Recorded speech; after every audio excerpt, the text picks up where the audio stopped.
В Литве люди прячутся, школьники прячутся под партами. В районах Литвы, включая Вильнюс, объявлена воздушная тревога в связи с подозрительным дроном. Короче, все школьники залезли под столы, там паника. Это не привыкли они. Вот им надо немножко, им надо в Белгородскую область съездить там на экскурсию. Мне кажется, их потом вообще ничем не напугаешь.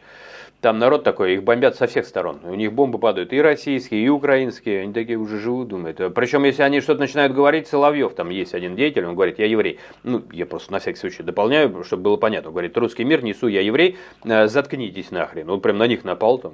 И все такие вообще. То есть они уже там поняли в приграничных территориях, что оттуда летят, отсюда летят, а говорить нельзя. Либо посадят, либо этот значит, полноватый товарищ еврей, он тебе там выскажет так, что уже пусть лучше летят, потому что слушать неприятно, просто оскорбительно высказывается. Вот, но я к чему? К тому, что вот это, если кто там пройдет, он уже дроном только машет, его уже мало чем напугаешь такого человека. А в Литве наивные, понимаете, вот они же ничего не видали еще в жизни. Литва объявила, только объявила, они уже все под партиями. Вы что, смеетесь что ли? Надо идти на работу спокойно, учиться. Ну, пролетело, не пролетело, и тоже хорошо. Воздушную тревогу, а выделывается сколько на политическом уровне, а сами он под столами сидят. Вы посмотрите, как у нас народ ходит с улыбками в магазин. Когда дроны и те, и другие, все вместе летят. Вот так. Будете там, значит, спокойно все реагировать. Значит, тревогу в некоторых частях страны, таких даже бандиты грабить боятся. Там в Белгородской области ты на человека глянешь, на девочку, там, не знаю, понимаете, там, 12 лет. Она тебя как в ответ глянет, ты под парту сразу и залезешь.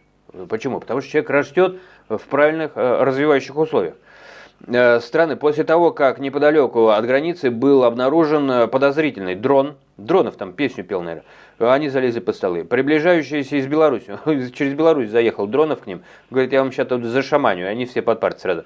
Слушайте, тут, наверное, все-таки трудности перевода. Вы не путайте дронов с дронами. Дроны – это фигня в сравнении с дроном. Он не просто приезжает, он уезжает вместе со всем бюджетом региона. Его в одном регионе еле вытолкали, там люди тонули, им жить негде. Он говорит, 20 миллионов, давали быстро, положили сюда. Причем не так, что ему не заплатили, ему все платят. Из Сусмановской яхты вышел без трусиков, теперь ходит, он куда не придет, ему по 20 миллионов кладут. Даже когда это оспорили, то это он вернул их. Там, не знаю, полностью, вроде не полностью. Но я к чему? К тому, что такого не может быть, чтобы ему им кто-то не дал. Ему все дают. Лавров работает на этого самого, понимаете? На этого узбекского Д'Артаньяна. Вы просто думайте, с кем дело имеете. Поэтому обязательно уточняйте, какой дрон. Потому что если дрон, который шаман, то парты вам не помогут. Вам поможет мешок денег. Ему отдадите, и тогда вы будете живы и здоровы.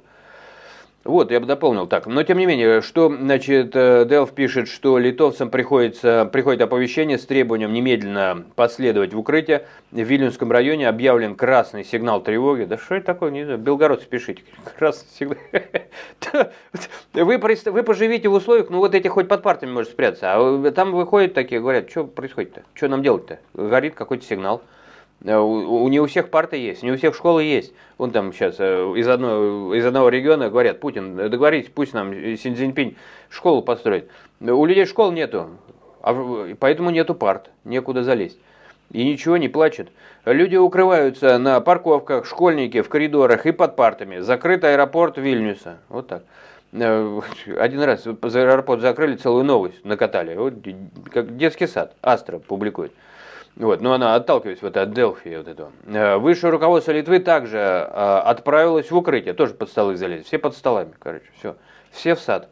Вы там будете петь? Нет, вы там будете слушать. Все. Вы там будете их учить под столами? Нет, это вы там будете учиться.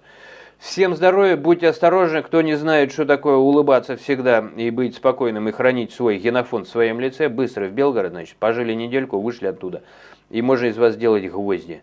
И не будет прочнее гвоздей, чем, значит, в спине всяких гнусных людей.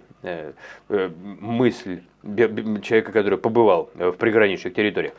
Всем здоровья, если уж совсем серьезно, процветания, конечно же, берегите себя, самое главное, сберечь генофонд, только там таятся скрепы вашего культурного наследия. Вот это просьба помнить. И не под столы лезть, а говорить правительству, значит так, раз вы не можете защитить от дронов, хороших, плохих, там они начинают обсуждать какую-то хрень, вы должны защитить нас от дронов. Не можете, эвакуируйте за свой счет.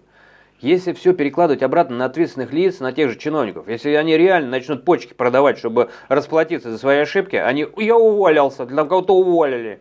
Хрена себе. Давайте убийц будем увольнять. Ну, пошел человек на улицу, застрелил кого-нибудь, и его уволили с работы, он там дворником работал.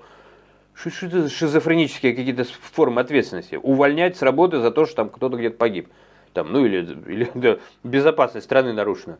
Какие нахрен увольнения? Значит, просто всю свою жизнь он оплачивает всем моральный ущерб, всех эвакуирует за свой счет. Или расстрел, если не тянет там. Ну, как там расстрела нету. Поэтому лучше, чтобы в долговой яме всю жизнь сидел. Причем я не про Литву сейчас, про любое место, где есть мирное население. Не должно мирное население под партами сидеть. Оно должно сидеть на Канарах. А чиновники под партами. Или нет? Ну, увидимся.